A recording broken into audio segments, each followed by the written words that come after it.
For many years, I shared an apartment in London with my friend Sherlock Holmes. My name is Dr. Watson. I worked as a doctor in the British Army for several years. While I was in the army, I travelled to many strange and interesting places. I had many exciting adventures. Then one day, in Afghanistan, I was shot in the shoulder. My wound was deep and took many months to heal. I nearly died from pain and fever. At last, I got better, but I could not work in the army any more. I retired from the army and came back to England. That is why I was living in London with Sherlock Holmes. I had known my friend for many years. Our address was 221B, Baker Street, in the centre of the city. I enjoyed sharing an apartment with Holmes. My friend was a very clever man. He was the most famous private detective in London. He helped to solve crimes and catch criminals. When people were in trouble or needed help, they came to Holmes. Sometimes the police came to Holmes and asked for help in catching a criminal. Sherlock Holmes did not care if his clients were rich or poor. He enjoyed solving their interesting problems. He was very happy when he was working. It was the most important thing in his life. One afternoon, I was reading a book and Holmes was standing by the window in our sitting room. Usually, he was very busy and active, but this afternoon he did not seem very happy. I was worried about my friend. "What's the matter with you today, Holmes?" I asked. "Come and stand at the window, Watson," Holmes said. "Look out into the street. See how uninteresting London is today." It was winter. The street outside was almost empty. Everyone was at home in front of their warm fires. "I need some work, Watson," said Holmes impatiently. "I cannot live without interesting problems and mysteries. That's why I became a private detective. I love my work. It keeps my brain active. But when there are no crimes and no mysteries to solve, then life becomes very boring for me." He turned sadly away from the window. At that moment, there was a knock at the door. Our housekeeper came into the room. She was carrying a small white card on a silver tray. Holmes picked up the card. "Miss Mary Morstan," he read aloud. "I don't know anyone of that name. Please ask the lady to come in. Perhaps it is a new client." A few moments later, Miss Morstan entered the room. She was young and not very tall, with blonde hair and blue eyes. Her clothes were not fashionable, but they were clean and tidy. She had a lovely face.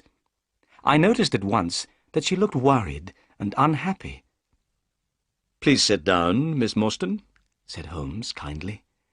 "I am Sherlock Holmes, and this is my good friend, Dr. Watson. Dr. Watson and I have worked together many times." "I'm very pleased to meet you both," said the young lady. Then she turned to Holmes and looked at him with her lovely blue eyes. "Mr. Holmes, I've heard that you give people good advice. I'm not a rich woman, but I hope you can help me too. Something very strange has happened. Mr. Holmes, I need your help." The picture sequence from the cinema has finished. You can look at it once more if you want. Holmes rubbed his hands together excitedly. His eyes shone, and he leant forward in his chair. "Tell us your story," he said. Miss Morstan began her story, and we listened. "My father," she began, "was a captain in the army. When I was very young, he was sent to India. My mother was dead, and I had no other relatives in England. So, while my father was away, I was sent to school. When I was 17, I received a letter from my father. He said that he was leaving India and coming back to England. He gave me the address of a hotel in London. He asked me to meet him there. I was very happy and excited about seeing my dear father again. I went to London and arrived at the hotel. I asked for Captain Morstan, my father. But I was told by the hotel manager that my father was not there. He had gone out the night before and not returned. I waited all day and all night, but my father didn't come back to the hotel. Finally, I went to the police. They advertised for Captain Morstan in all the newspapers, but without success. I never saw my dear father again." Miss Morstan began to cry. Holmes opened his notebook. "What was the date that your father disappeared?" he asked. "It was the 3rd of December, 1878. Nearly 10 years ago." "What happened to his luggage?" "It was still at the hotel," replied Miss Morstan. "The cases contained some books and clothes and some paintings and ornaments from the Andaman Islands." "The Andaman Islands? What are they?" I asked. "A small group of islands near the coast of India," said Miss Morstan. "There is a prison on one of the islands. My father was one of the officers in charge of the prisoners.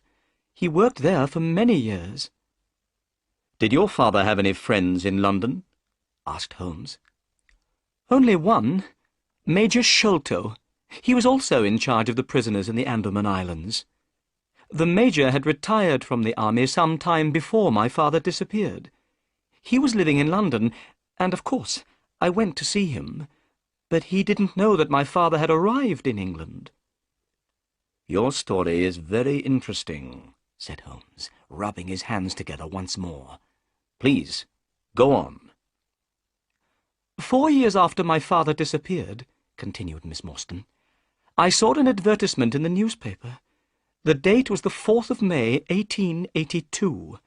To my surprise, the advertisement asked for the address of Miss Mary Morstan. It said that if I advertised my address, I would receive some very good news." "What did you do?" asked Holmes. "I advertised my address in the same newspaper. The next day, I received a small cardboard box. Inside the box was a lovely pearl, and I have received another 5 pearls since that day. They arrive every year on the same day. Look." She opened a flat box and showed us 6 beautiful pearls. "There was no letter with the pearls?" asked Holmes. "Nothing at all," replied Miss Morstan. Then she continued, "But the strangest thing of all happened this morning. That is why I came to see you.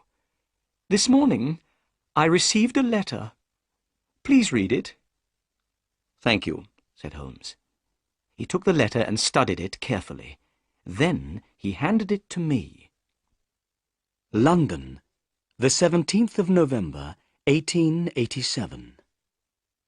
Dear Miss Morstan, go to the Lyceum Theatre tonight at 7 o'clock. Stand outside the entrance on the left. If you are afraid, bring 2 friends. Do not bring the police. You have been deceived, but you will learn the truth tonight. Your unknown friend. "What can this letter mean?" asked Miss Morstan. "I'm afraid. What should I do, Mr. Holmes? You are a clever man and can give me good advice." Holmes jumped up excitedly. "We shall go tonight to the Lyceum Theatre. The 3 of us. You and I and Dr. Watson. The letter asks you to bring 2 friends with you. You will come with us, won't you, Watson?" "Of course," I said. "I'll be very happy to come." I was speaking the truth. I wanted to help Miss Morstan. "You are both very kind," said Miss Morstan. "Since my father disappeared, I have been alone in the world. I have no friends whom I can ask for help. What time shall we meet this evening?" Holmes looked at his watch. "It's now 3:30, he said. "Come back at 6 o'clock. Don't be afraid, Miss Morstan. This evening we'll come with you to the Lyceum Theatre. We'll meet your unknown friend, and we'll try to solve the mystery." "Thank you," said Miss Morstan. She smiled at us and left the room. "What a lovely woman," I remarked. "I'm going out now," said Holmes. "I'll be back in about an hour." When Holmes had gone, I sat down by the window and tried to read a book, but I could not stop thinking about Miss Morstan. I hoped that we would be able to help her. The picture sequence from the cinema has finished. You can look at it once more if you want. At 5:30, Holmes returned. He was very pleased about something. "I have had great success, Watson," he said, as I gave him a cup of tea. "What, Holmes? Have you solved the mystery already?" I asked in surprise. No, but I have discovered something very interesting. Miss Morstan said that her father had a very good friend in India. His name was Major Sholto. "Yes," I said. "Major Sholto had retired from the army. He was living in London when Captain Morstan disappeared, but he did not know that Morstan was in England." "Well," said Holmes, "I've just been to the offices of the Times newspaper. I looked through the old copies of the newspaper, and I discovered that Major Sholto died on the 28th of April, 1882. "Perhaps I'm very stupid, Holmes, but I don't see why this discovery is interesting." "Listen," Holmes said. "Captain Morstan disappeared. He had one friend in London, Major Sholto, but Major Sholto said that he didn't know that Captain Morstan was in London. 4 years later, on the 28th of April, 1882, Sholto died. A few days later, on the 4th of May, 1882, Captain Morstan's daughter saw the advertisement in a newspaper. Then she received a valuable present. These presents came every year. Why do the presents arrive on that day? They must have something to do with Sholto's death." I was still puzzled. "But Sholto died 6 years ago," I said. "Why did Miss Morstan receive that letter today, 6 years later? The letter speaks of telling her the truth. What can it mean?" "I hope that we'll find the answers to these questions tonight, Watson," said Holmes seriously. "Are you ready? It's 6 o'clock, and here is Miss Morstan." Miss Morstan entered the room. She was wearing a dark cloak and hat. She did not seem afraid, but her beautiful face was very pale. I picked up my hat and my heaviest stick. I noticed that Holmes took his gun from his drawer and put it into his pocket. We got into a cab and were soon on our way to the Lyceum Theatre. In the cab, Miss Morstan took a piece of paper out of her bag. "Mr. Holmes, I forgot to show you this. This note was found in my father's luggage. It is very strange. I don't know what it means. Perhaps it isn't very important, but I wanted you to see it." Holmes unfolded the note carefully and spread it on his knee. He took a magnifying glass out of his pocket and examined the paper. "This paper was made in India," he remarked. "Have a look at it, Watson." I took the note and studied it carefully. The paper was thin and old. There was a drawing on the paper. "It looks like the plan of a large building," I said. "Somebody has made a mark to show a certain place in the building. But what are these names at the bottom? And what is the meaning of the sign of 4? "I don't understand what this note means," said Holmes, "but it might be important. I will keep it." He sat back in the cab. Miss Morstan and I talked quietly together, but Holmes did not say anything. I knew he was thinking hard. It was getting dark, and the people in the streets were hurrying home from work. I was feeling a little afraid. I wondered what kind of person we would meet at the Lyceum Theatre. There were many people outside the theatre. Everyone was meeting friends and going in to see the play. The letter had told us to stand outside on the left. We waited. Suddenly, a small, dark man appeared. "Are you Miss Morstan and her friends?" he asked. "Yes," she said. "You must promise me that these men are not policemen," said the stranger. "They are not policemen," replied Miss Morstan. "Then come with me," said the man. He led us quickly across the street to another cab and opened the door. We went inside. The man closed the door and jumped up onto the driver's seat of the cab. The horse moved off quickly. We passed through so many streets that I was very soon lost. I had no idea where we were going. I was feeling nervous, and Miss Morstan's face looked white. Sherlock Holmes was calm. Our strange driver did not turn round or speak to us. The only sound was the noise of the horse's hooves. At last, we stopped. We were outside a house in a dark, quiet street. It had only one small light in the kitchen window. There were no lights in any of the other houses in the street. We knocked at the door. It was opened immediately by an Indian servant. The Indian was wearing a bright yellow turban on his head. He had white clothes and a yellow belt. It was very strange to see such brightly coloured clothes in this quiet street in London. "My master is waiting for you," said the servant. As he spoke, we heard a man's voice. It came from one of the rooms inside the house. "Bring them in to me," the voice called. "Bring them straight in to me." The picture sequence from the cinema has finished. You can look at it once more if you want. We followed the Indian servant into the house. He stopped in front of an open door. "Come in! Come in!" said the voice. We entered, Holmes, Miss Morstan, and myself, and were astonished. The room in which we were standing was full of Indian paintings and ornaments. The carpet was soft and very thick. There were 2 large tiger skins on the walls. In the centre of the room stood a strange little man with a bald head. He was smiling, but he seemed very nervous. "My name," said the bald-headed man, "is Thaddeus Sholto. You are Miss Morstan, of course. And these 2 gentlemen?" "This is Mr. Sherlock Holmes, and this is Dr. Watson." "A doctor!" cried Thaddeus Sholto excitedly. "Oh, please could you listen to my heart? I'm very worried about my heart." I listened to his heart beating, but I could hear nothing wrong with it. "There's nothing wrong with your heart," I told him. "I'm so glad," said Thaddeus Sholto. "Miss Morstan, your father had a very weak heart. If his heart had been stronger, he would have been alive today." Miss Morstan sat down, and her face turned very white. "I knew that he was dead," she said. There were tears in her eyes. I was very angry with Thaddeus Sholto. He did not notice how much he had upset Miss Morstan.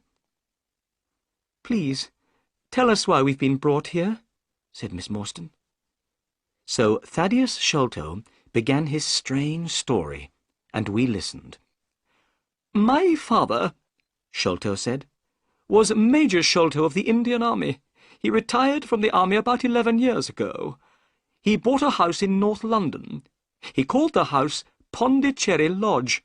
My brother, Bartholomew, and I were his only children. We knew that Captain Morstan, Miss Morstan's father, and our father had been very good friends in India. When we heard that Captain Morstan had disappeared, we were very upset. My brother, Bartholomew, and I also knew that our father was afraid of something. He never went out alone. He often spoke about a man with a wooden leg who followed him. He seemed very afraid of this man." "Did he tell you why he was afraid?" asked Holmes. "No, he didn't," Thaddeus Sholto replied. Then he continued with his story. "One day, in 1882, our father received a letter from India. This letter upset him very much. He became ill. Every day he grew weaker. At last he was dying. He asked to see me and my brother Bartholomew. We went to his room. He told us to lock the door and come over to the bed. Then he held our hands and spoke to us. He said that he wanted to tell us the truth about Captain Morstan's death. He was the only person who knew this terrible secret. When father was in India with Captain Morstan, they found a great treasure. It was called the Great Agra treasure. The jewels in this treasure were worth more than £1,000,000. Father brought the Agra treasure back to England. Morstan followed him and came at once to the house to ask for his share. But the treasure had made Father greedy. He did not want to give any of it to Morstan. He wanted to keep it all for himself. Morstan became very angry. They had a terrible argument. Father knew that Morstan's heart was weak. Suddenly, the colour of Morstan's face changed. Father saw at once that Morstan was dead. He did not know what to do. He had not killed Morstan, but he was afraid that people would believe that he had killed Morstan. He decided to say nothing. He hid the body, and he also hid the great Agra treasure. Soon the news of Morstan's disappearance spread through London. Only our father knew the terrible truth. He told us as he was dying that he had been a wicked and greedy man. He said that he had acted very wrongly, but that he had paid for his crime. The Agra treasure never brought him happiness, only fear and guilt. Then he told us that Captain Morstan had a daughter called Mary. He asked us to listen carefully. Then he began to tell us where he had hidden the treasure. At that moment, a terrible change came over our father's face. He pointed at the window and cried out in a voice full of fear, "Keep him out! Keep him out!" My brother and I stared round at the window. We saw a horrible face looking in through the window. It was wild and had a black beard and cruel eyes. We rushed to the window, but the man had gone. When we went back to the bed, Father was dead. What did you do then? Asked Holmes. We ran out into the garden, replied Sholto. We looked everywhere, but we found nothing. In the morning, we went to our father's room. We found that someone had been in the room during the night. There was a piece of paper on the bed beside my father's body, and on this paper some words were written. These words were, "The sign of 4." The picture sequence from the cinema has finished. You can look at it once more if you want. Holmes, Miss Morstan and myself looked at each other in surprise. My body felt cold with fear. The same words, "the sign of 4, were written on that strange note in Captain Morstan's luggage," said Holmes. "What can it mean?" I whispered. Miss Morstan turned to Thaddeus Sholto. "Why did you send me the pearls?" she asked. "On the table, beside our father's bed, was a gold cup," Sholto answered. "It was decorated with 6 pearls. Our father had told us that this cup was part of the Agra treasure. He had wanted us to share the treasure with you. So we found your address and sent you the pearls, one by one." "That was very kind of you, Mr. Sholto," said Miss Morstan. "Not at all," said Sholto. "But now I am going to tell you something very exciting. Yesterday, my brother and I found the great Agra treasure." "You found the treasure?" we repeated in astonishment. "Yes. Our father had died before he told us where it was hidden. My brother Bartholomew and I searched for the treasure for 6 years. Yesterday, we found it. That is why we sent you the letter, Miss Morstan. We have found the treasure, but half of it belongs to you." "Where is the treasure now?" asked Holmes. "At my father's house, Pondicherry Lodge," replied Sholto. "My brother Bartholomew lives there now. We must go there immediately so that Miss Morstan can see the treasure and claim her share. Bartholomew is expecting us. Miss Morstan, tonight you will be a rich woman." Miss Morstan was going to be very rich. I should have been very happy, but I did not feel happy at all. I had fallen in love with Miss Morstan, but I did not have very much money. If she became rich, I could not ask her to marry me. Thaddeus Sholto put on his coat. "Come," he said. "I have a cab waiting outside. It will take us to Pondicherry Lodge. We must not be late." It was a long drive to Pondicherry Lodge. The night was cold, and the moon was shining brightly. As we sat in the cab, Thaddeus Sholto continued to talk. Holmes, Miss Morstan, and myself listened. "My brother Bartholomew is a very clever man," he said. "He knew that the treasure was somewhere in the house. He had an idea. He measured the height of the house outside. It was 74 feet high. Then he measured the height of the rooms inside the house. He added the heights of the rooms together. The total was only 70 feet. There was extra space under the roof. My brother made a hole in the ceiling of the room on the top floor. He found a secret room. Inside this little room, the treasure chest was standing. Last night, I helped Bartholomew to lower the chest down into the room below. We opened the chest with a key which we found beside it." Thaddeus Sholto's voice became excited. "Inside the treasure chest were hundreds of beautiful jewels, diamonds, rubies, sapphires, and many others. They shone so brightly that they hurt our eyes. Miss Morstan, the Agra treasure is really wonderful. But here is Pondicherry Lodge. We have arrived. Soon you will see the treasure for yourself." It was now nearly 11 o'clock. Pondicherry Lodge was a big house with a high wall around it. Everything was black and silent. There was no light except the moonlight. "This is very strange," Thaddeus Sholto said nervously. "I don't understand why there are no lights. My brother Bartholomew is expecting us, but the house is dark." We walked up to the house. Suddenly we heard a noise coming from inside that great black house. It was the sound of a woman crying. "The only woman in the house is the housekeeper," said Sholto. "Something is wrong." We hurried to the door and knocked. A tall old woman opened it. Her face was white with fear. "Oh, Mr. Thaddeus, I'm glad you've come," she said. "I'm very frightened. Come into the house, Mr. Thaddeus. Oh, I'm glad that you're here. Something terrible has happened to your brother."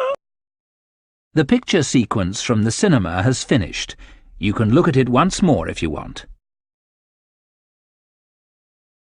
Thaddeus Sholto began to shake with fear. His face was very white.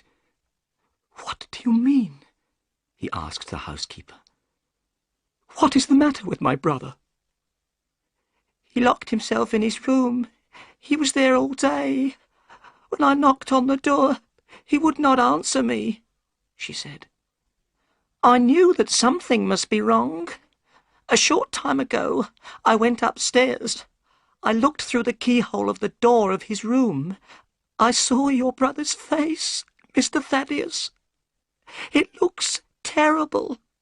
You must go up, Mr. Thaddeus. You must go up and see for yourself." The housekeeper started to cry again. "You must all go upstairs," said Miss Morstan. "I'll stay here and look after this poor woman." We left the two women, Miss Morstan and the housekeeper, downstairs. Holmes took the lamp and led the way. Thaddeus Sholto and I followed him. We climbed up the stairs. There was a passage at the top of the stairs. At the end of the passage was a door. Thaddeus Sholto pointed to this door. "That's the door of my brother's room," he whispered. We hurried forwards. Holmes turned the handle, but the door was locked. Then he bent down and looked through the keyhole. He stood up again, quickly. "My God!" he cried. "It's the work of the devil." I bent down and put my eye to the keyhole. I felt very sick and afraid. The bright moonlight was shining into the room. I could clearly see a face. This face was looking straight at me. It did not move. There was a horrible smile on the face. "This is terrible," I said to Holmes. "What shall we do?" "We must break down the door," he replied. We threw ourselves at the door, and it broke with a sudden crack. We were inside Bartholomew Sholto's room. Bartholomew Sholto was dead. He was sitting in a chair by a table. His body was stiff and cold. I could see that he had been dead for many hours. The dead man's body was twisted with pain. There was a horrible smile on his face. There was a piece of paper on the body. Holmes picked it up and read it. "Look," he said. In the light of the lamp, I read with horror, "The sign of 4." "What does it mean?" I asked. "It means murder," Holmes replied. He pointed to Bartholomew Sholto's ear. "Look." I looked. I saw something sticking in the dead man's skin near his ear. "It looks like a thorn," I said. "It is a thorn," said Holmes. "You can take it out, but be careful. It is poisoned." I took the thorn between my finger and thumb. I pulled it away easily from the dead man's skin. I looked at it. It was hard and sharp.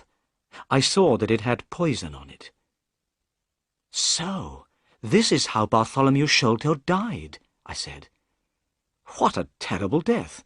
But who killed him, and why?" We had forgotten about Thaddeus Sholto. He was still standing in the doorway. Suddenly he gave a cry. "The treasure has gone," he said. "They've stolen the treasure. Look! Do you see that hole in the ceiling?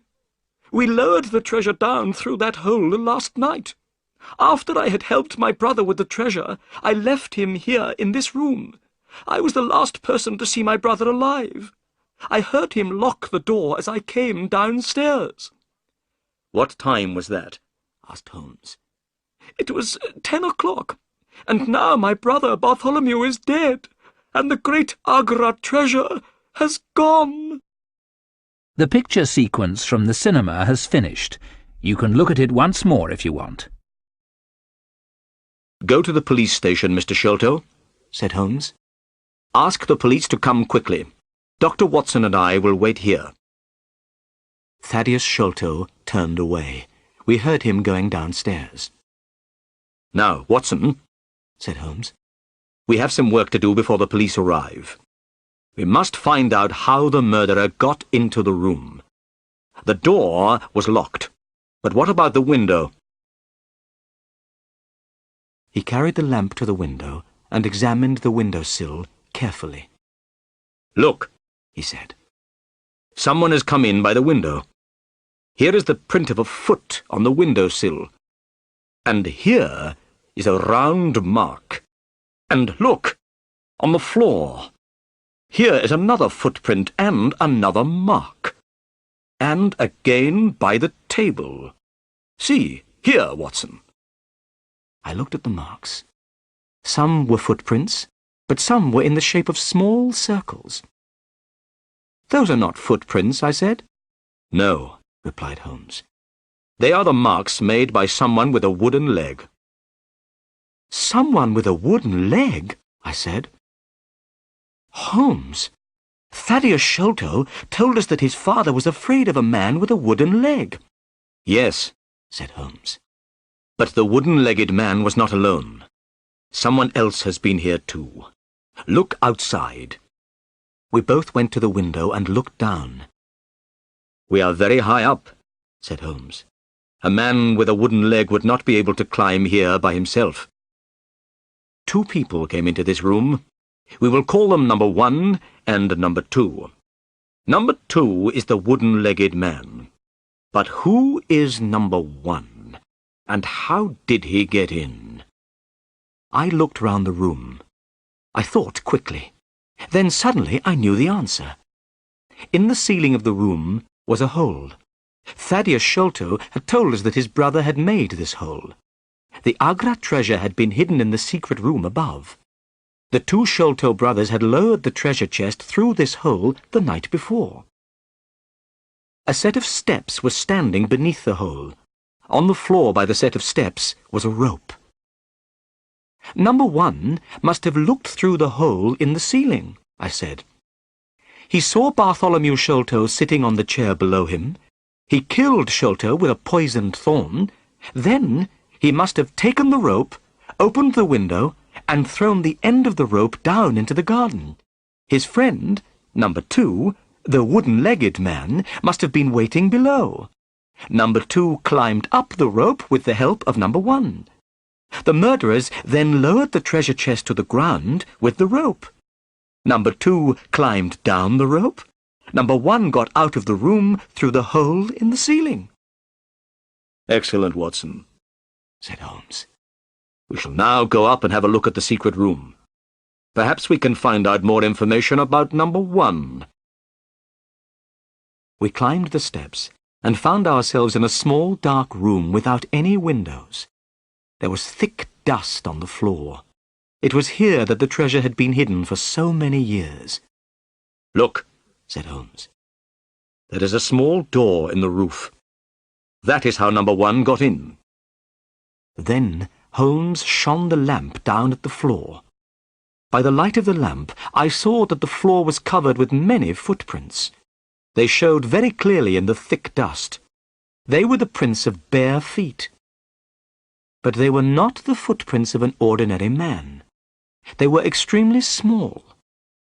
Suddenly, a horrible thought came into my mind. "Holmes," I whispered, "a child has done this terrible thing." Holmes did not answer. He was still studying the tiny footprints. Finally, he spoke. No, He said slowly. I don't think it was a child. Look at this footprint. Look at the marks of the toes. They are very wide apart. It is not a child's footprint. It is a man's. They are the prints of a tiny man. "Do you mean a dwarf?" I asked in surprise. I will show you, replied Holmes. Let's go into the room again. Let's examine once more the poisoned thorn which killed Bartholomew Sholto. In the room below, I picked up the thorn. I held it carefully between my fingers. I felt afraid. It was long and sharp. Now then, said Holmes. What do you think about this thorn? Is it an English thorn? No, I said. It certainly is not. You see, said Holmes. Already we begin to know many things about murderer number 1. He is a very small man, in other words, a pygmy, from some foreign land. He is very strong and can climb great heights easily. He is also extremely dangerous. He kills people by shooting them with poisoned thorns. The picture sequence from the cinema has finished. You can look at it once more if you want. I looked at Holmes in astonishment. "How strange," I said. "Why are a pygmy and a wooden-legged man working together? Who are these people, Holmes, and why did they kill Bartholomew Sholto?" They wanted the treasure, of course, answered Holmes. Last night, Bartholomew Sholto was sitting in this room with the treasure. The pygmy came in through the roof and saw him. The only way to get the treasure was to kill Sholto. "And what about the paper with the sign of 4? I asked. "It must mean revenge," Holmes answered. "Remember that a paper from the sign of 4 was also found on the dead body of Major Sholto. I don't know why someone wants revenge on the Sholto family, but we know that someone wanted revenge. They also wanted the treasure, and they were prepared to kill the Sholtos, father and son, to get the treasure."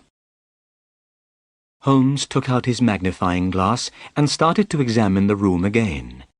There were some bottles and tubes in one corner of the room. Bartholomew Sholto must have been interested in chemistry.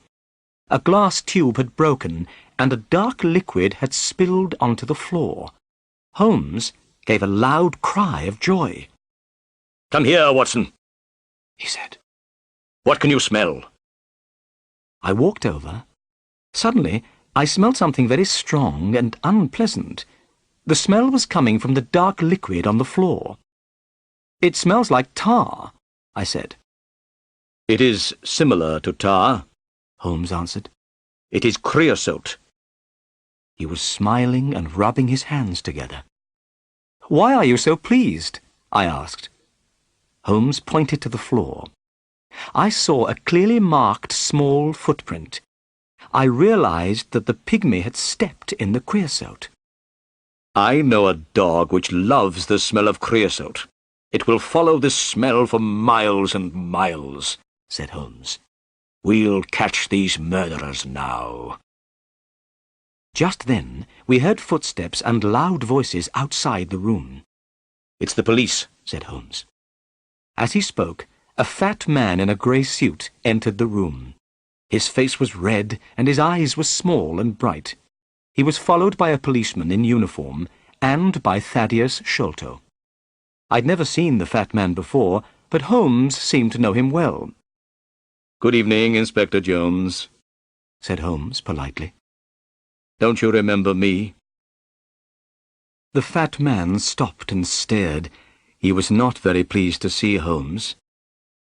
"Why, yes, of course," he said. "You are Mr. Sherlock Holmes, the private detective. Yes, I remember you well. This is an interesting crime, Mr. Holmes.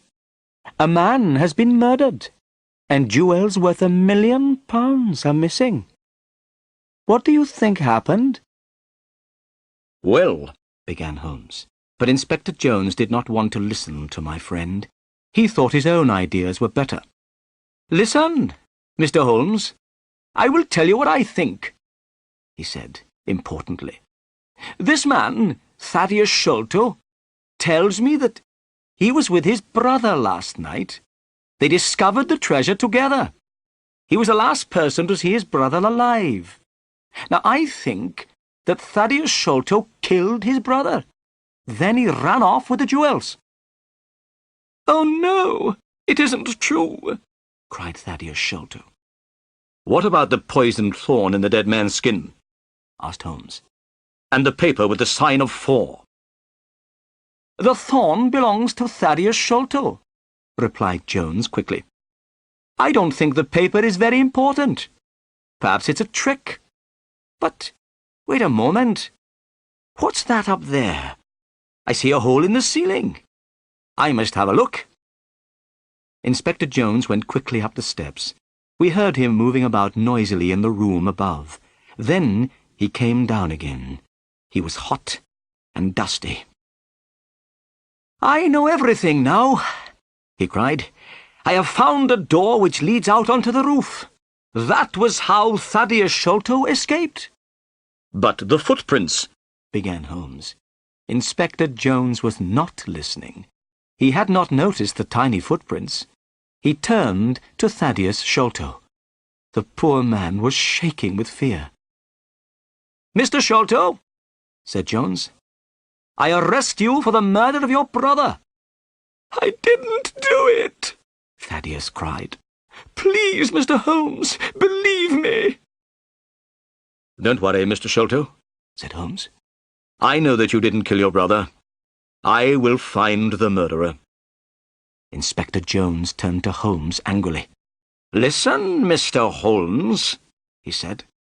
"This is a matter for the police. It has nothing to do with you. Good night, gentlemen." Inspector Jones and the policeman took Thaddeus Sholto away. A few minutes later, the house was quiet again.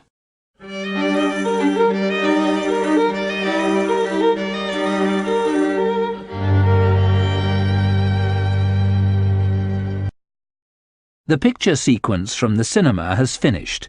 You can look at it once more if you want. "The police don't want my help, Watson," said Holmes, as soon as the inspector had gone. "Inspector Jones thinks he has solved the crime and caught the murderer, but they have arrested the wrong man. I agreed with Holmes. I was sure that Thaddeus Sholto was not the murderer. "We must be quick, Watson," said Holmes. "I want you to do two things. First, take Miss Morstan home. Second, go to this address, 3 Pinchin Lane. Ask for Mr. Sherman. He has an old dog called Toby. I want you to bring Toby here. Meet me here in 2 hours' time." I took Miss Morstan home in Thaddeus Sholto's cab. She was very upset by what had happened and spoke very little. I promised that I would visit her the next day. Then I went to the address which Holmes had given me. It was the middle of the night, and the streets of London were black and silent. As the cab went along, I thought about everything that had happened. We had discovered the truth about some things. The death of Captain Morstan, the sending of the pearls to Miss Morstan, the advertisement, the letter. All these things were clear. Now there were other mysteries which we had to solve. Where was the Indian treasure? What was the plan found in Morstan's luggage? Who wanted Bartholomew Sholto to die? Where were the pygmy and the wooden-legged men? What did all these things mean? And what was the mysterious sign of 4? I hoped that Sherlock Holmes would discover the answer to these questions. Soon I arrived in Pinchin Lane, the address where Holmes had sent me. It was a very poor street, and the houses were old and dirty. I found house number 3 and knocked on the door. After some time, a face looked out from a window above. It was not a friendly face. "Who are you?" said the face angrily. "What do you want?" Come down and open the door," I said. "I have something to ask you." "Go away at once," said the face. "If you don't, I'll let out 50 dogs upon you."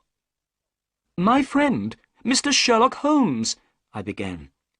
At these words, the window suddenly shut, and a few minutes later, the door opened. I saw an old man with grey hair and beard holding a candle in his hand. "Come in, sir," he said. "I'm Mr. Sherman. I'm sorry that I was rude. I didn't know that you were a friend of Sherlock Holmes." I went into the small, dirty house and stopped in astonishment. There were cages everywhere I looked. All the cages contained different kinds of animals. I could see their eyes shining in the candlelight. "What does Mr. Holmes want?" asked the old man. "A dog called Toby," I answered. "Toby is my best dog," said Mr. Sherman. "He loves to follow strong smells, especially the smell of creosote. That's his favourite." "That's why Mr. Holmes wants him," I said. "Wait here. I'll go and get him." The old man came back after a few minutes. He was pulling a dog on a lead. The dog looked very strange. It had very long ears and very short legs, and its eyes were large and sad. "This is Toby," said Mr. Sherman. "He'll go with you. He's a friendly dog." The dog licked my hand and wagged its tail. I put some money into Mr. Sherman's hand, and the old man gave me Toby's lead. When I got back to Pondicherry Lodge, I found Sherlock Holmes standing outside the door. He was smoking his pipe. "Excellent, Watson," he cried when he saw me. "You've done well. Good dog, Toby. Come here. Good dog." Holmes took a handkerchief out of his pocket and gave it to Toby to smell. The handkerchief was covered with creosote. The dog went mad with excitement. His sad eyes shone with happiness, and his tail wagged. "See how he loves the smell," said Holmes. "We won't have any problems now." Holmes pointed at a drain pipe, which went down from the roof of the house. "While you were away, Watson," he said, "I went up onto the roof and discovered how the pygmy climbed up and climbed down again. He used that drain pipe." The drain pipe ran all the way down from the roof to the garden below. There was a large barrel full of water under the end of the drainpipe. "He climbed down that drainpipe and on to the barrel beneath," said Holmes. "It was very easy to follow his trail. He left marks everywhere. He also dropped this." Holmes put his hand in his pocket and took out a small bag made of dried grass. I looked inside. To my horror, I saw 5 or 6 long, dark thorns. They were the same as the one which killed Bartholomew Sholto. "The murderer has lost these," said Holmes. "Let's hope that he doesn't have any more.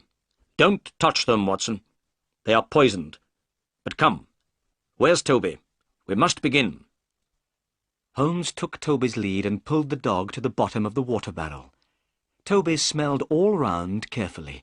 Suddenly, he began to bark excitedly. He had found his favourite smell, the smell of creosote.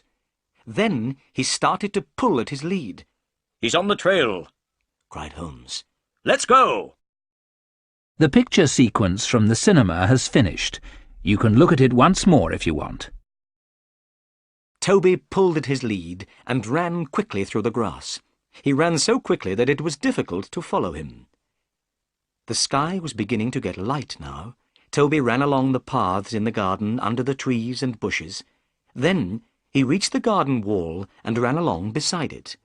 Finally, he stopped at a place in the wall where the bricks were loose. "This is the place where they got into the garden," said Holmes. "It is easy to climb up and down here. Look, do you see this mark? It is the print of a man's hand." He pointed at a flat stone. I saw a dirty handprint on the stone. Holmes picked up the dog and climbed over the wall. I followed. Toby soon found the trail again. Toby did not look to the right or the left. He ran straight ahead with his nose to the ground. He loved the smell of creosote. Nothing could stop him from following it. As we hurried along, I thought about the wooden-legged man and the pygmy. I wondered what would happen when we found them. I knew that they were dangerous. I wished that I had brought my gun with me. Toby was still following the trail. Now we were passing through small, narrow streets. The people were just beginning to wake up. The men were going on their way to work. The women were opening their windows and cleaning their houses. Suddenly, Toby ran down a path. This path led straight down towards the River Thames. Soon the river appeared in front of us. Toby ran faster and faster. The path went down to the water's edge. It ended at a small wooden jetty. Toby stopped. He ran backwards and forwards, trying to find the smell. He looked up at us sadly with his large eyes. He did not know what to do. "They've got into a boat here," said Holmes. There was a small house beside the jetty. A notice was hanging from one of the windows. On it was written in large letters, "Mordecai Smith, Boats and Steam Launch for Hire." There was no one on the jetty. Several small boats were near the jetty on the bank of the river. Holmes looked at these boats. "I wonder where the steam launch is," he said. "I think we must ask a few questions." He knocked loudly at the door of the house. A large woman with a red face opened it. A child was crying somewhere inside the house. I saw that the woman was very upset about something. She had been crying. "Good morning," said Holmes politely. "Are you Mordecai Smith's wife?" "Yes," replied the woman. "What do you want?" "Could I speak to your husband, please?" asked Holmes. "No, you can't. He isn't here. I haven't seen him since yesterday morning." "Oh," said Holmes. "I wanted to hire a boat." "Well, perhaps I can help you," said Mrs. Smith. "Which boat do you want?"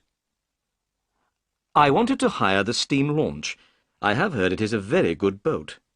Let me see, what's the name? The Aurora, sir," said Mrs. Smith.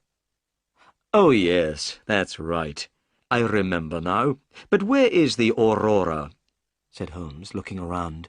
I don't see a steam launch anywhere. "Oh, sir, my husband has gone in the Aurora," Mrs. Smith replied, and burst into tears. "I'm very worried about him. I don't trust that wooden-legged man."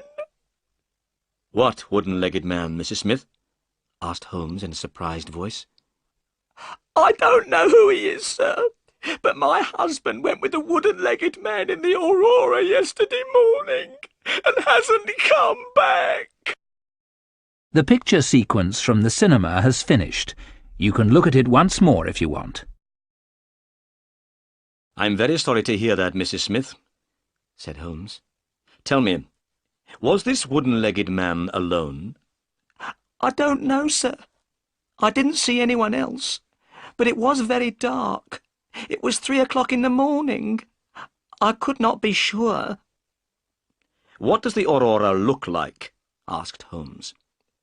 "The Aurora is black, sir, with 2 red stripes down each side. It has a black funnel with a white stripe. The Aurora is the fastest boat on the river," answered Mrs. Smith. Holmes looked worried.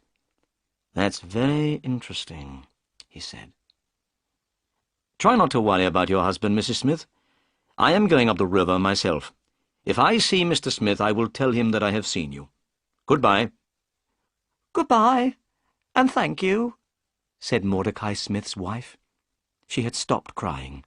She went inside her house and closed the door. Watson, we must find Mordecai Smith and the Aurora as soon as possible, said Holmes.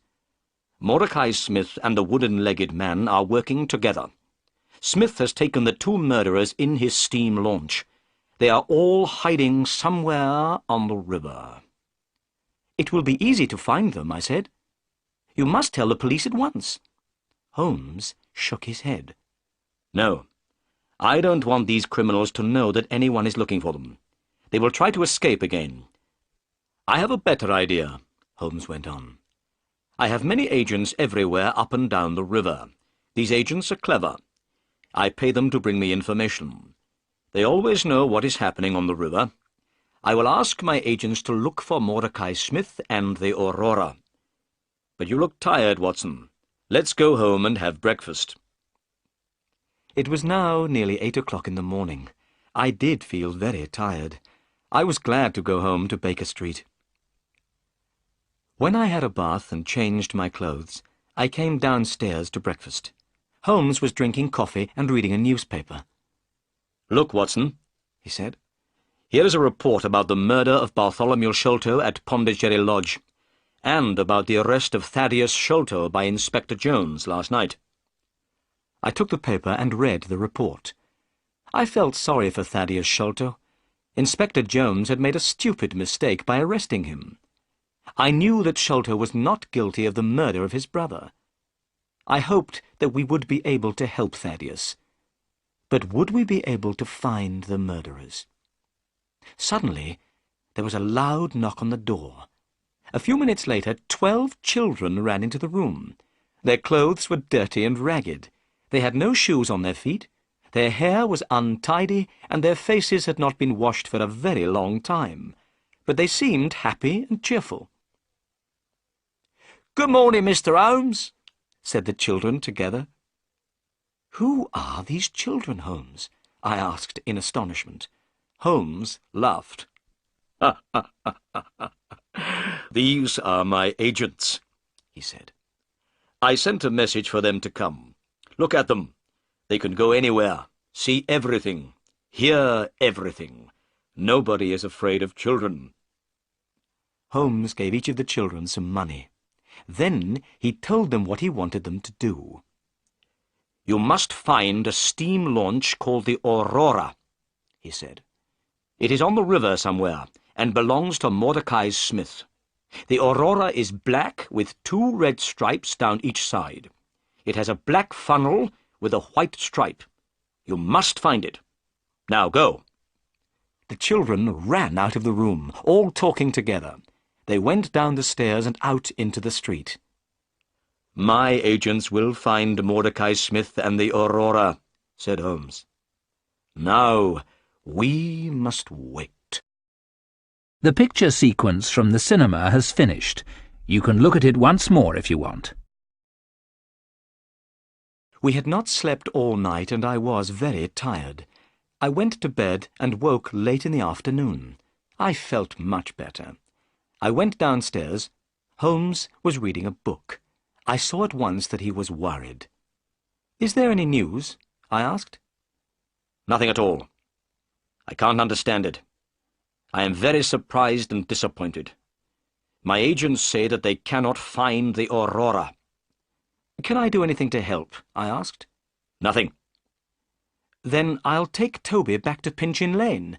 Then I'll go and see Miss Morstan and tell her what has happened." I went to Miss Morstan's house. She looked very pleased to see me.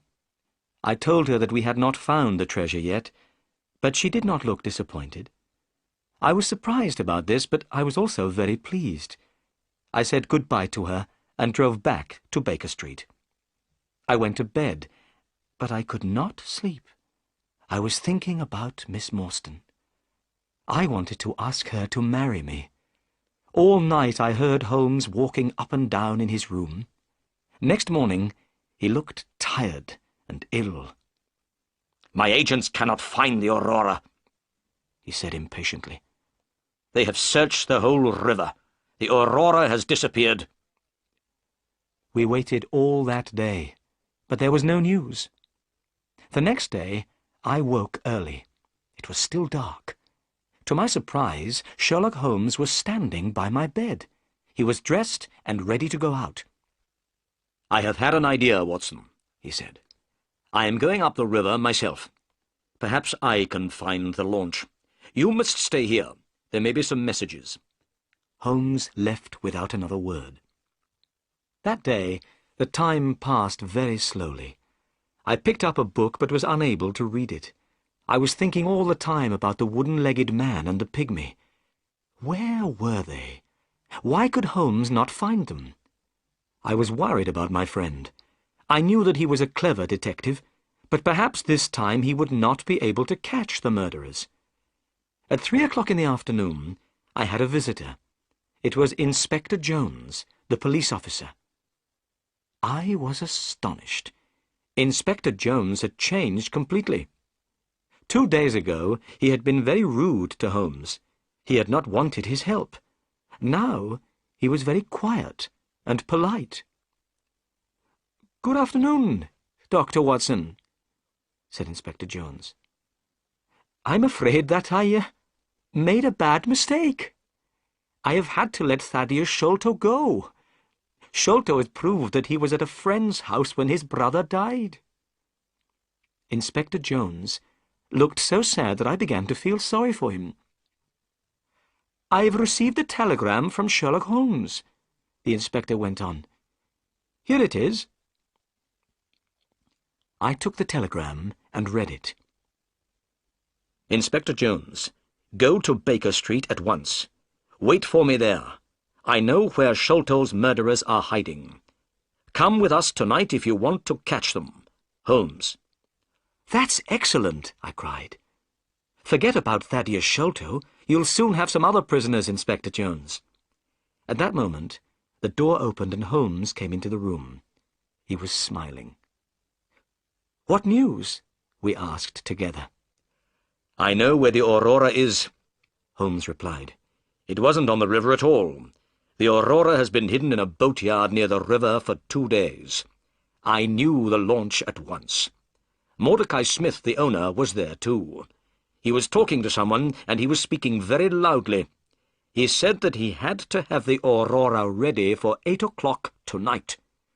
His 2 gentlemen were leaving for America. Their ship was waiting for them out at sea, and they must not be late. I knew immediately what they were planning to do, went on Holmes, and I know what we must do. Inspector Jones, will you help me?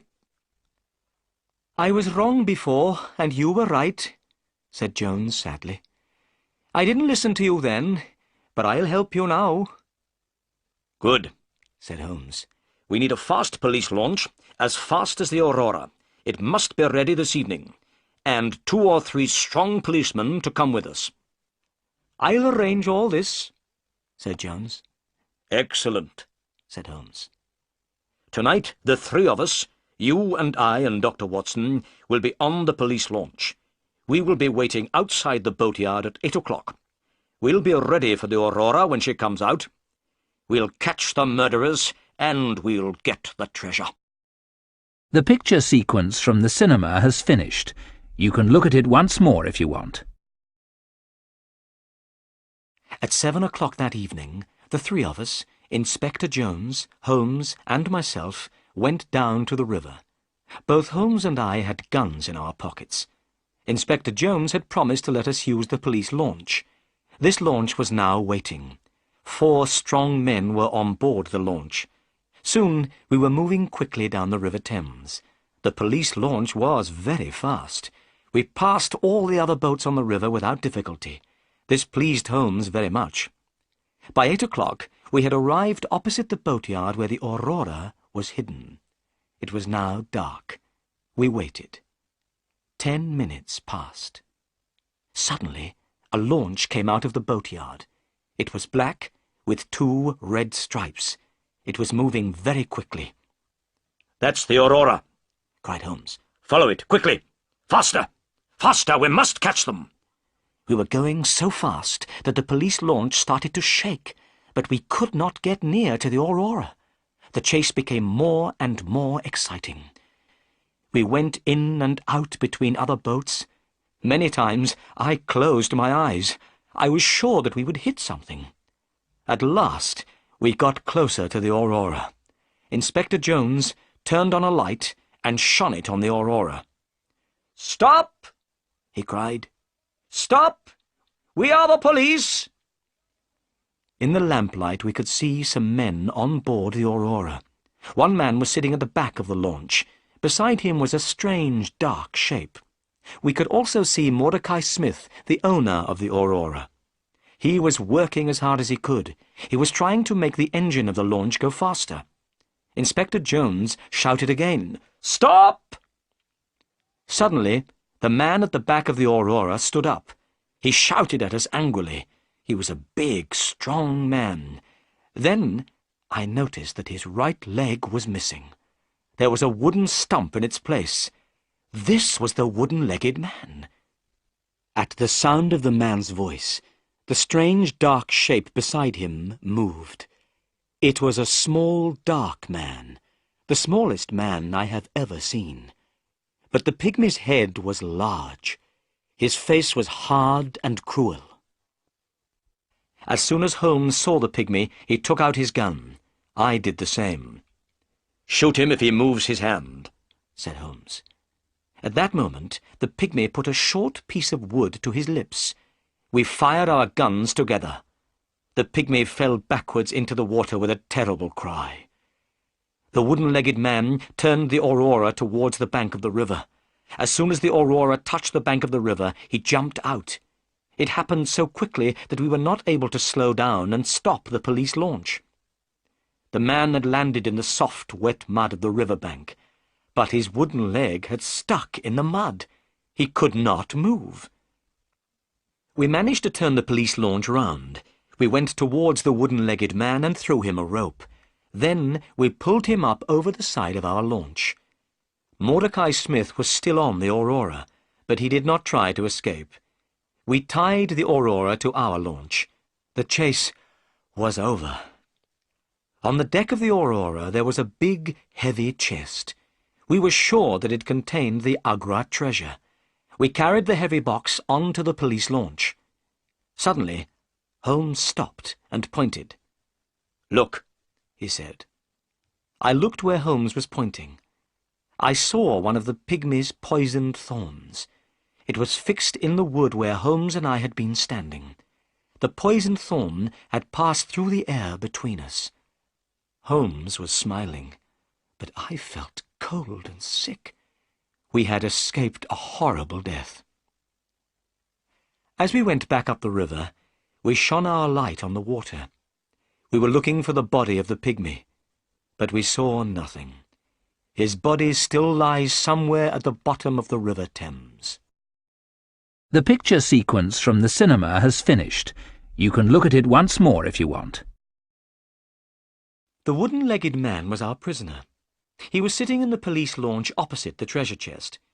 He was about 50 years old. He had black curly hair and a black beard. He did not look angry any more. He was not interested in anything. "What's your name?" Holmes asked him. "Jonathan Small," replied the man. "Jonathan Small?" repeated Holmes. He took out the piece of paper which had been found in Captain Morstan's luggage. Holmes read out what was written on the piece of paper. "Jonathan Small, Mohammed Singh, Abdullah Khan, Dost Akbar, the sign of 4. "Give me that paper," said the man. Holmes gave it to him. "Yes," Small said. "I am one of the sign of 4. This paper is a plan of the fortress at Agra in India. My 3 friends and I found the treasure many years ago. Tonight I have lost the Agra treasure, and you have killed my dear friend, Tonga. I'm not sorry about the deaths of Sholto and his son. I'm not sorry about anything. Do what you like with me." "You will tell us your story later," said Holmes. "But first, Watson, would you take the treasure to Miss Morstan?" "I shall be pleased to do that," I said. But I was not speaking the truth. I did not want to take the treasure to Miss Morstan. I did not want her to become a rich woman. "Inspector Jones and I will take our prisoner to Baker Street," said Holmes. "We'll meet you there, Watson." Then Holmes turned to Jonathan Small. "But where is the key of the treasure chest?" "At the bottom of the river," replied Jonathan Small. "Why did you throw it away?" cried Inspector Jones angrily. "You've made things very difficult for us." Jonathan Small did not speak. He did not care what Jones said. When we got to the jetty, I got out of the launch with the treasure chest. I found a cab and drove to Miss Morstan's house. Miss Morstan was sitting by the window. She was wearing a pretty white dress, and her hair was shining brightly in the lamplight. "How nice to see you," she said when she saw me. "Do you have any news?" "I've brought something better than news," I said, trying to speak happily. "I've brought the Agra treasure." I put the heavy chest down on the table. Miss Morstan did not look very excited. "So, this is the famous Agra treasure," she said. "Yes," I replied. "Half of it belongs to you, and half to Thaddeus Sholto. You are a rich woman now, Miss Morstan." "The treasure can wait," she said. "First, I want to hear all about your adventures. Please sit down and tell me everything." So I told her everything that had happened. I told her how Holmes found the Aurora. I told her about Inspector Jones and Thaddeus Sholto. I told her about the chase on the river, the death of the pygmy, and how we had caught Jonathan Small. "How brave you are," she said. "I didn't know that you were in such terrible danger." "It's finished now," I said. "Let's open the treasure chest. There isn't a key. How can we open the chest?" Miss Morstan left the room and came back with a heavy metal bar. I took the bar and put it under the lid of the chest. Then I turned it, and the lid opened. I lifted up the lid. My hands were shaking. We both looked inside. Then we looked at each other in astonishment. The chest was empty. The chest was made of very thick iron. This was why it was so heavy. "The treasure is lost," said Miss Morstan quietly. "Thank God," I said. "Why do you say thank God?" asked Miss Morstan. "Because now I can ask you to marry me," I replied, holding her hand. "Because I love you, Mary. Now you are not going to be rich, so I can tell you my feelings. That is why I said, thank God. Then I say thank God too, she whispered. The picture sequence from the cinema has finished. You can look at it once more if you want. When I got back to Baker Street, Holmes, Inspector Jones, and the prisoner, Jonathan Small, were all waiting for me. I showed them the empty treasure chest. Small began to laugh. "Where is the treasure, Small?" shouted Jones angrily. "The Agra treasure belongs to the Sign of Four," said Small quietly. "No one else will have it. I threw it all to the bottom of the river." We all stood astonished. The great treasure of Agra was lost forever. "The Agra treasure is unlucky," said Small. "It has never brought happiness to anyone. It brought death to Captain Morstan. It brought fear and guilt to Major Sholto. Bartholomew Sholto was murdered because of it. And to me and the other members of the Sign of Four, it has brought prison for the rest of our lives." "You must tell us your story," said Holmes. "What is the Sign of Four?" Jonathan Small began his strange story, and we listened. "I went to India as a soldier in the British Army," said Small. "One day, soon after I arrived, I had an accident and lost my leg. After that, I could not fight any more. Then there was terrible fighting between the Indians and the British. The British all hid in an old fortress at Agra. They shut themselves inside. The walls of this fortress were very thick. The Indians could not get in. I also went to Agra. I had 3 Indian friends who had fought for the British. They came to Agra with me. These men were Muhammad Singh, Abdullah Khan, and Dost Akbar. When we were in the Agra fortress, we heard a strange story. It was about a great treasure which had been hidden in the fortress. It had been hidden for many years. The 4 of us decided to look for this treasure. And one day, we found it. It was hidden under the floor in a secret room. We were astonished by what we had found. We had never seen so many beautiful jewels. The 4 of us decided not to say anything about what we had found. We decided to leave the treasure hidden in the secret room in the fortress. When the fighting was finished, we would be able to take the treasure away with us. We made a promise to each other. We agreed that we would always work together. We would share the treasure between us. We became the Sign of Four. But a terrible thing happened. 2 British soldiers were killed in a fight. We had not killed them, but we were arrested for their murder. We were sent to prison in the Andaman Islands. "Is that where you met Major Sholto and Captain Morstan?" asked Holmes. "Yes," said Small. "Sholto and Morstan were the officers in charge of the prisoners there. We were in a terrible situation. We knew where the Agra treasure was, but we were not able to go and get it. We were prisoners. Also, we were afraid that someone else might find the treasure. We did not know what to do. At last, we told Sholto and Morstan about the great treasure. We asked them to help the 4 of us to escape. When we were free, we would get the treasure and share it with them. But Sholto said that he did not believe us. He said he did not know if we were speaking the truth. Sholto did not know if the treasure would be there. He said he would go to India. If he found the treasure, he would come back. He would help us escape from prison. Sholto asked the 4 of us to give him a plan of the fortress at Agra. We did not want to give Sholto the plan. I didn't trust him. But in the end, we had to agree. We gave one plan to Sholto and another to Morstan. Sholto went to India, but he never came back.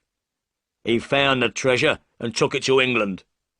He stole it from the Sign of Four, and also from his friend Morstan. And from that day, I decided to have revenge on Sholto. Small was silent for a few moments. He was thinking about what Sholto had done. Then he went on with his story. I made friends with one of the people of the Andaman Islands, he said. The people there are pygmies. They are very small, but they are very brave. One day, I found one of these pygmies lying under a tree. He was very ill. I looked after him. He slowly got better. He became my friend. His name was Tonga. Tonga helped me to escape from the islands. He had a small boat. One dark night, we put lots of food into the boat, and we sailed together from the Andaman Islands. Holmes had been listening carefully while Small told his story. Now he spoke. Ah, I understand, he said. Major Sholto received a letter. What was written in the letter frightened him to death. It must have been the news of your escape which killed him. Small went on with his story. At last Tonga and I reached London, but I was too late to have revenge on Sholto. Sholto was dying. He saw my face at the window. That night, I got into his room and left a message. It was from the Sign of Four. Tonga and I waited 6 years. We watched Pondicherry Lodge and Bartholomew Sholto carefully. When Bartholomew Sholto found the treasure, we knew about it immediately. With Tonga's help, I got into his room. Tonga killed Bartholomew Sholto with a poisoned thorn. We took the treasure, left the paper, and went. I had paid Mordecai Smith to take us to a ship. We were planning to go to America, but now everything has changed. Tonga is dead, and I am your prisoner, and the Agra treasure is lost forever. We were all silent. We were thinking of the great treasure which was lost in the mud at the bottom of the River Thames. Perhaps it was better there. Dr. Watson, said Holmes, when Inspector Jones had taken Small away. That is the end of our adventure. Yes, I said, but I have some very good news. Miss Morstan and I are going to get married. Excellent, said Holmes. The Agra treasure has at last brought happiness to someone.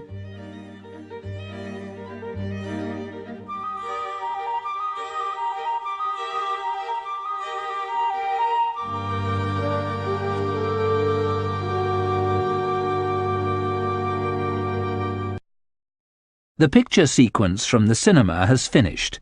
You can look at it once more if you want.